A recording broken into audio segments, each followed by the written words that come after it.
This movie had me to the very end. I was going to give it an A++ on the good acting, the directing, and the believability till the credits started to roll.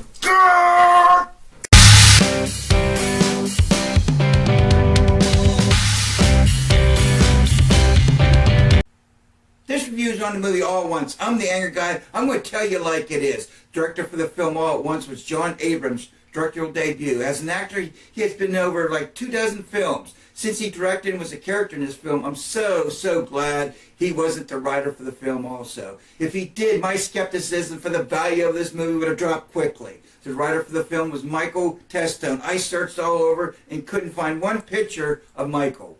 The order I think the actor should be named for being in this film are Jon Abrahams, Sacha Baron, Nicole Berger, Annie Potts, Ghostbusters, Mickey Sender, Kristen George, and Erica Christensen. James Maxwell, played by Jon Abrahams, is an artist in New York who is coming in his own, and people are starting to realize he's a great talent.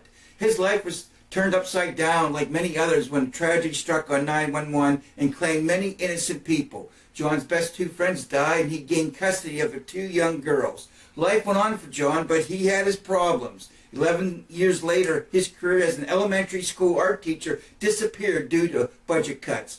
He hears there is a teaching position at the university in Buffalo, though. His mother-in-law and good friends in his hometown, Buffalo, convinced it would be a good move for him and the girls to move back.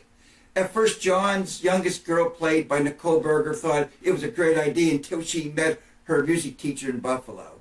As for the oldest girl, played by Sacha Baron, she never liked Buffalo because she lost her boyfriend and all her friends from school. With all the conflict and drama in the house, Jon's family was being torn apart.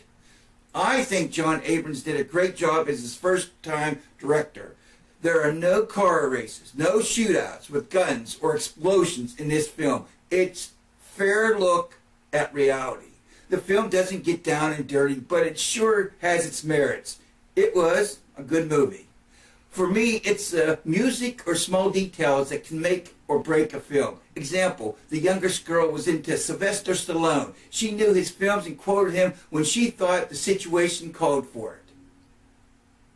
The director didn't have to add that characteristics, but he did. You understood the young girl's character a little more. This is my favorite quote from the film Cobra. Come on, man. I got a bomb here. I'll kill her. I'll blow this whole place up. Go ahead. I don't shot her. Eventually, Jon found a job for the oldest girl at his friend's place called Sly's Pies. I have an honorable mention to say. Stephen Henderson is known primarily for his work on stage, and a person could tell with the short amount of time he was on screen, he was believable. His acting was fantastic. He mentioned the chicory piano. Never heard of one, so I looked it up. Immediately, I liked Jon Abrahams' girlfriend, played by Erica Christensen.